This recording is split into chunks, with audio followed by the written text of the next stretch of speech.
Capricorn, hi! Welcome to Mr. Queen PH. At ito ang inyong energy update for November 1 to 15, 2025. So, medyo late na tayo. Better late than never. So, this is a general reading. Just take what resonates. Watch your Sun, Moon, Rising, Venus for other messages. Let's see what's the energy sa mga Capis. Hello, Caps.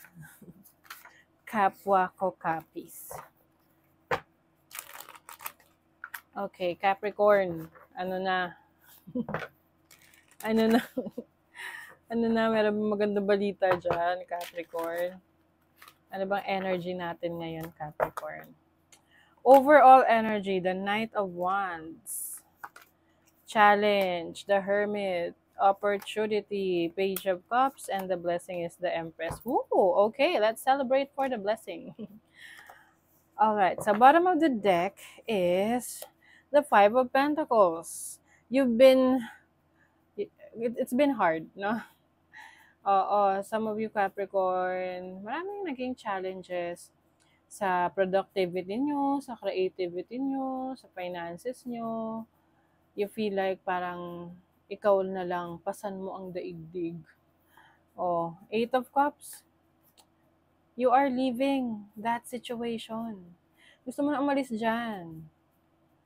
So, kung gusto mo na umalis dyan, kailangan mo na magdesisyon. It's a decision to make. Hindi naman pwede kasing yung feeling mo, victim ka, aping-api ka, pero wala kang ginagawang aksyon na umalis sa sitwasyon na yan. It's time to leave. It's time to leave. Oh, Eight of Cups. Things are changing. Things are shifting. Pero kailangan mo mag-decide. Everything is a decision. You have the Five of Wands. This is competition. And I think, itong energy na to for you, parang china-challenge mo yung sarili mo. You are talking to yourself. You are challenging yourself na, uy, ano pa ba? Ano pa bang kaya mong gawin? Oh my God. You have the Death card. Okay, matakot sa Death card ha, kasi ito ay symbolic lang. It's about transformation. Something is ending. Yung dating ikaw, wala na. May bagong ikaw na. It's a brand new you. Maaring nagkakaroon ka ng rebranding, kumbaga, no? Let's say, nasa business ka, nagre-rebrand ka. It's like, shedding your old skin. Parang snake. You are shedding your old skin kasi nga gusto mo fresh, bago ulit. Oh my goodness. Three of Wands, this is about expansion, exploration. You are going on an adventure. May mga adventurous things kang gagawin. Pag adventure naman, hindi naman kailangan travel. Although, for some of you, pwedeng travel opportunities to. But for some of you naman, this can be an adventure na parang you are stepping out of your comfort zone. Yeah, with the Justice card, you know what to do. May klaro na sa'yo. Klaro. Oo, malinaw na. The Knight of Wands as your energy, you're feeling pumped up, you are on the go, you are on the flow, mas malakas yung loob mo ngayon. Now, your challenge is the Hermit. Kasi may mga times na kapag naiisip mo yung ino-overthink mo, no? Kapag may mga bagay na ino-overthink ka, bigla ka na didistract sa buhay. Na parang, oo nga, na paano kung ganito, ganyan. So, ngayon, ang focus na ng energy mo dun sa mga distractions. Nagkakaroon ka na ng anxiety, nagkakaroon ka na ng overthinking, worries. So, yun yung challenge mo na kailangan mo i-overcome. To focus on your goal, keep your eye on the prize, huwag kang magpa-apekto sa mga nangyayari sa paligid mo. As long as hindi naman yan concern sa buhay mo, focus on yourself. With the Page of Cups as your opportunity, may opportunity ka ngayon na mas maging creative, mas mahalin yung sarili mo, mas magbigay ng atensyon sa pag-aalaga sa sarili mo. Kung may mga anak ka, maaring mas may attention ka ngayon sa mga anak mo. And this is also about tapping into your creative talents and skill set. Kasi andito si Empress, Si Empress is, alam naman natin, Empress is abundance. Empress is about fertility, productivity. Now, your blessing will come from your productivity. the more na nagiging productive ka, the more na marami kang ginagawa, and you're making yourself busy, the more blessings are coming in sa'yo. Pero kung wala kang gagawin, tutulog-tulog ka lang, hihila-hilata ka lang, walang mangyayari, okay? Because your energy should be someone na parang on the go, doing things na parang deciding na mabilisang desisyon, alam mo yon, na parang pag naisip mo, okay, okay naman to, sige, go, gagawin ko na. Yung bang iiwas ka sa procrastination, kasi ang hermit can also be a procrastination energy na yan yung challenge mo na, sige, mamaya na yan, kaya ko naman yan, last minute. Paano kung, by the time na gagawin mo na siya, wala ka na masyadong energy. 'Di ba? So, yung productivity mo, that will bring you a lot of blessings. Okay? So, might as well tap into your creative talents and skill set. Now, sa money, career, finances. Oh, 'di ba? Kanina lumabas rin to. Oh my God, may chills. May chills. Yeah, sa career, business, finances mo, this is about growth. May career growth, may pag-unlad, may negosyo ka, uunlad, meron kang pinagkakakitaan, uunlad.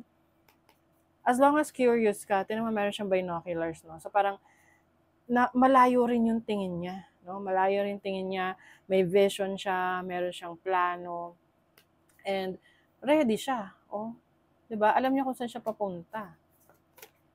You have the Four of Cups. Alam nyo, ang isa sa magiging parang drive ninyo is yung sitwasyon nyo ngayon. Kasi kung hindi nyo gusto yung sitwasyon nyo ngayon, yan yung gawin yung parang inspiration, driving force para may baguhin ka sa buhay mo. Ayan, ito kasi siya, bored, hindi na, kumbaga parang hindi siya ganun kakontento sa sitwasyon niya, parang may kulang. And the universe is telling you na, huy, lumingon ka rito, kasi meron dito, may ino-offer ako, hindi mo napapansin. 'Di ba? So, yung energy na to na being more curious, hahanapin mo magiging adventurous ka. Yan yung magbibigay sa'yo ng blessing. Yan yung magbibigay sa'yo ng pag-unlad. Yan yung magbibigay sa'yo ng bagong experiences, no? So, on your career, finances, business, mas maging curious, mas gumalaw, ganon. Take action. Sa love life, you have the Knight of Swords and the Magician. Okay, some of you pwede magkaroon ng misunderstanding, miscommunication with your romantic partner if you're dealing with someone. Pwede kasi may power struggle dyan. Yung bang parang merong insecure sa kakayanan mo, like the person that you're dealing with, pwede kasing romantic partner yan or sa family, no? Na may mga masabing hindi mo gusto. So, sabi nga nila, kung wala ka rin daw naman sasabihin na maganda, wag ka na lang magsalita. 'Di ba? But if you're single, I see someone na maaring may potential na maging karelasyon mo, but be careful with this person kasi masyado siyang mabulaklak magsalita Kumbaga parang medyo, pwede siyang love bomber, na ang galing niyang magsalita, tapos ikaw naman baka mahulog ka kaagad sa kanya, sa mga sinasabi niya. So, use your discernment. Tingnan mo kung may sense yung sinasabi bago ka maniwala. You have a lot of options. Maraming options available para sa inyo, Capricorn, ngayong first half ng November. So, kaya nga mas maganda na mas mag-explore kayo Kasi maraming options 'di ba? Avoidance, close-mindedness. Ito yung challenge ninyo, na may mga bagay kayong iniiwasan.